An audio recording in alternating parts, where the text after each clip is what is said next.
So I'm going to be emceeing the City of Hope banquet tonight. And you know, when you look at a speaker and they've got those glass panels next to them, those are, of course, you probably already know they're teleprompters. How do they work? Well, just so you see it firsthand, there's a little box down there that's going to display the scene backwards. It's going to shoot up onto the glass. And if you're standing at the podium, then you can read it that way and still be able to make eye contact with the audience. Pretty cool.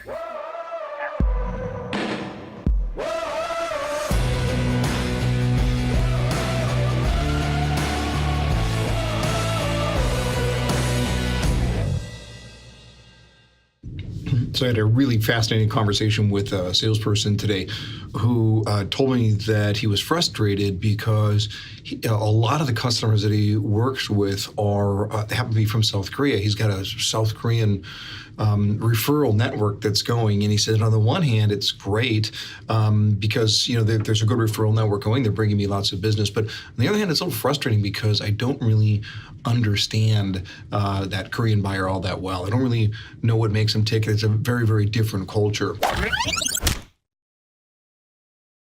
And I asked him the question. I just asked him a simple question. I said, "Let me ask you a question. Where is Korea? Tell me where Korea is." And I just got a blank stare, right? He hadn't even looked up Korea on a map, so he wasn't even quite sure where it was. And he looked at me and said, near China?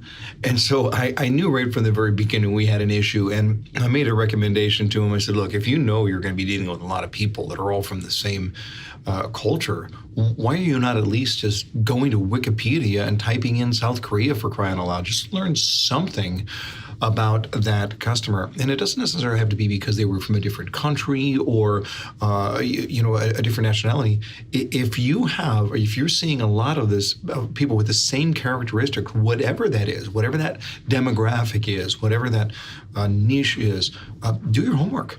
Do your homework. You will serve them so much better when you make it your effort to be able to just study, just to be able to learn up and figure out who are these people, what makes them different, what makes them interesting. And it doesn't have to be much, but just knowing enough so that you can understand some of the points of commonality and you can have an intelligent conversation. The other thing that I recommend is when you find those buyers where you're seeing a lot of the same people, again, either by nationality or by demographic group or wherever it is, just ask them, hey, what do you think about this, and what is your experience about that? And once you've got that customer where you've got a good relationship, just ask them how they go about the buying process. How do they do business? What are some of the cultural norms or things about their group that you would learn from? The fact is that we always have a little bit of difficulty when we're working with people who are outside of us, who are they're just a little different than us. And so be curious, be bold, step out and figure out what those differences are. I think you'll enjoy your sale a lot more with just a little bit of research.